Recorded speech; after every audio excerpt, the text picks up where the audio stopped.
पहन पाए हो, चाहे वो मौका मिला हो या न मिल पाया हो, लेकिन तिरंगे हम भी लहराएंगे। ये कृतज्ञ राष्ट्र है, एक कृतज्ञ राष्ट्र जो अपने सेनापति को विदाई दे रहा है। आपने 43 वर्ष के अपने सैन्य करियर में जो देश के लिए किया, वो देश आज कृतज्ञ है। चाहे 1987 में अरुणाचल प्रदेश के ऑपरेशंस रहे हो, आप ही की पलटन वहां चीन से लोहा लेने के लिए खड़ी थी, या फिर भारत म्यांमार सीमा के आसपास जो मिलिट्री ऑपरेशंस और बहुत ही बड़े मिलिट्री ऑपरेशंस थे, उसमें आपकी अहम भूमिका रही हो, चाहे वो जम्मू और कश्मीर में अनुच्छेद 370 हटने के बाद एक कड़ा संदेश देना हो, सर्जिकल स्ट्राइक हो, बालाकोट एयर स्ट्राइक हो, देश को किस तरह सुरक्षित सुदृढ़ रखना है और किस तरह से यह संदेश आगे जाना है भावी पीढ़ियों के लिए, एकीकरण जो होना है, यह सर्वोच्च सैन्य सम्मान है श्वेता। और मुझे लगता है गौरव, आंखें खोलकर देख लेना चाहिए उन सभी देशों को जो अपने मुखपत्र के जरिए कुछ ऐसी चीजों को छापने का प्रयास कर रहे थे जो अंडरमाइन कर रही थी इस व्यवस्था को, जो मजाक मखौल उड़ाने की कोशिश कर रहे थे। देख लीजिए, आपके देश में आते होंगे सैनिक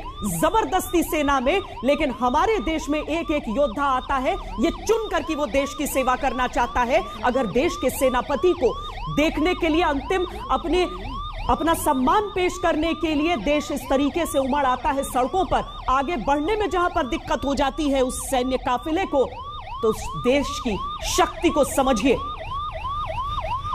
ये कोर ऑफ मिलिट्री पुलिस की एस्कॉर्ट गाड़ी, उसके पीछे देखिए श्वेता, आर्मी नेवी एयरफोर्स तीनों के एस्कॉर्ट्स। यही जॉइंटमैनशिप, और केवल सेरेमोनियल या सिंबॉलिक नहीं, असल तरह से वो इंटीग्रेशन चाहते थे। एक उदाहरण जो खुद वो हमें दिया करते थे श्वेता, आर्मी की जो वेस्टर्न कमांड है, साउथ वेस्टर्न कमांड, वो जयपुर में है। वायुसेना की जो वेस्टर्न कमांड है वो दिल्ली में है। नौसेना की जो पश्चिमी कमांड है वो मुंबई में है। जॉइंटमैनशिप कैसे होगी जब तीनों एक साथ एक छत के नीचे काम करेंगे, और देश भर में इस तरह से वो जॉइंटमैनशिप का प्रयास कर रहे थे। लक्ष्य बड़ा था, लक्ष्य कठिन था, लेकिन वो इस लक्ष्य से न डर रहे थे न पीछे हट रहे थे। ग्रुप कैप्टन अमिताभ रंजन हमारे साथ जुड़ रहे हैं। ग्रुप कैप्टन अमिताभ रंजन, उनका प्रयास, ये देखिए ना कैसे भीड़ उमड़ कर आ रही है, लोग तिरंगा लेकर। गौरव, भागते हुए लोग साथ में आ रहे हैं कि उन्हें अंतिम क्या सम्मान दे, क्या कहे, कैसे करे, क्या न्योछावर कर दे, समझ नहीं आ रहा किसी को। और इसीलिए एक सैनिक के तौर पर ग्रुप कैप्टन अमिताभ रंजन, आपके दिल में क्या गुजर रहा है इन तस्वीरों को देखकर? क्या समझ पा रहे हैं किस तरह से देश खड़ा है अपने सेनापति के साथ? देखिए, एक कहावत है, God and soldier are remembered only in their time of need, but the people who remember, who worship God and soldiers otherwise will never get necessary to use them in their daily lives.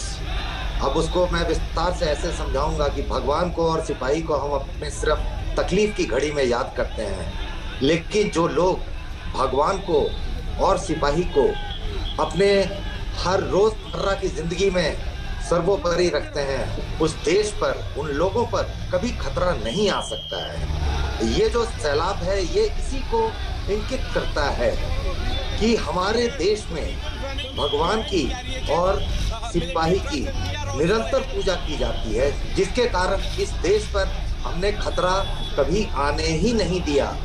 जो सिपाही खड़ा रहा सामने, उसने सब कुछ अपने ऊपर ले लिया। देश के अंदर कहीं से कोई भी बुरी चीजों को आने ही नहीं दिया। इन तस्वीरों को